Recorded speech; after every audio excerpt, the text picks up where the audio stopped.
बताया जा रहा है कि गाजा के एक अस्पताल पे वहां पर हमला किया गया, एक रॉकेट स्ट्राइक की तरफ से बताया जा रहा है कि 500 से ज्यादा लोग, जिसमें ज्यादातर बच्चे शामिल हो सकते हैं, उनकी मौत का जो आंकड़ा है वो बढ़ते हुए नजर आ रहा है। और इसी के इन्वॉल्वमेंट ने इजराइल ने मना किया है। उनकी तरफ से ये कहा गया है कि आखिरकार ये हमास के ही आतंकी हैं जो अपने ही लोगों को मार रहे हैं।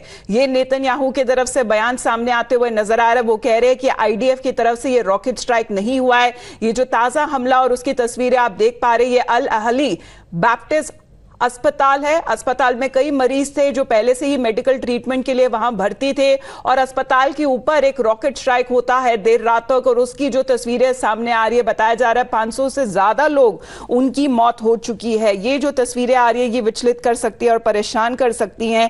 लेकिन हमास की तरफ से ये कहा जा रहा है कि इजराइल ने बच्चों को भी नहीं बख्शा, अस्पताल को भी नहीं बख्शा, और जितने लोग वहां पे मरीज अपने ट्रीटमेंट के लिए आए थे उनको भी नहीं बख्शा है। कई तौर पे हम देख पा रहे हैं कि कड़ी निंदा आ रही है और कॉन्डमनेशन आ रही है। जहां तक अगर हम बात करें जो यूएन सेक्रेटरी जनरल की तरफ से, उनकी तरफ से ये कहा जा रहा है कि जहां पर अगर हम अस्पतालों की बात करें तो वो ह्यूमैनिटेरियन लॉ के अंडर आते हैं, इंटरनेशनल लॉ के तहत आती है, और इनको कहीं पे अटैक नहीं किया जा सकता है। लेकिन उसके बावजूद अब देखा जा रहा है कि एक ब्लेम गेम छिड़ चुकी है इजराइल और हमास के आतंकियों के बीच में। हमास के आतंकी का कहना है कि आईडीएफ की तरफ से, इजराइल की तरफ से ये रॉकेट स्ट्राइक हुआ एक अस्पताल पर, बताया जा रहा है जहां पर 500 से ज्यादा लोगों की मौत हो गई है। वहीं पर इजरायली प्रधानमंत्री नेतन्याहू की तरफ से यह कहा जा रहा है कि हमास के आतंकी खुद के लोगों को मारने में लगे हुए हैं, और एक ये प्रोपेगेंडा फैलाने की कोशिश कर रहे हैं कि यहां पर इजराइल की शायद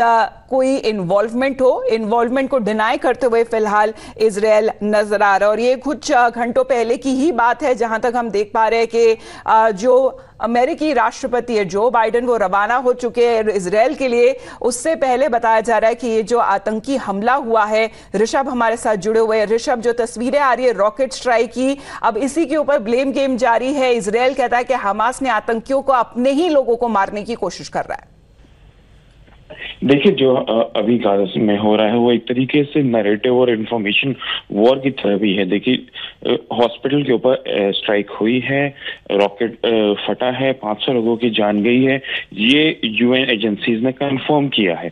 अब किसने किया है, इसके ऊपर ब्लेम गेम शुरू हो गया है कि हमने हॉस्पिटल के ऊपर हमला नहीं किया है। ये हमास को है कि खुद को विक्टिम दिखा सके और लोगों की जान लेकर अपने आप को बचाने की कोशिश कर रहा है। हमास का कहना है कि एक इनडिस्क्रिमिनेट और एक तरीके से ओछी फायरिंग की जा रही है इजराइल की तरफ से, जिसमें वो हॉस्पिटल्स को भी नहीं बख्श रहे हैं और हॉस्पिटल को भी। लेकिन अब तथ्य ये है कि हॉस्पिटल के ऊपर रॉकेट फटा है, 500 के आसपास लोगों की मौत हुई है।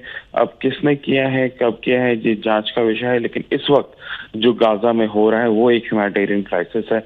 ये सामने दिख रहा है। गाजा के जो सिविलियंस हैं वो हमास और इजराइल की लड़ाई के बीच फंस रहे हैं। चलिए ऋषभ, आप बने रहिए हमारे साथ, क्योंकि इसी के ऊपर हम देख पा रहे हैं इस घटना पर काफी सारे जो ग्लोबल लीडर्स हैं उनके बयान सामने आते हुए नजर आ रहे हैं, और चला देते और आपको दिखा देते कि आखिरकार अमेरिकी राष्ट्रपति जो बाइडेन की तरफ से उनका क्या कहना है, क्योंकि वो फिलहाल रास्ते में है। वो पहुंचने वाले इजराइल, टेल अवीव वो पहुंचने वाले, और उनकी पहुंचने से पहले कुछ घंटों पहले भी अगर ये हादसा हो जाता है, उनकी तरफ से ये कहा जा रहा है कि उन्होंने फोन पे बात करी प्रधानमंत्री नेतन्याहू से और ये जानकारी की मांग करी कि आखिरकार इस हमले के पीछे किसका हाथ था। ऋषभ, इसके बारे में भी थोड़ी जानकारी दें।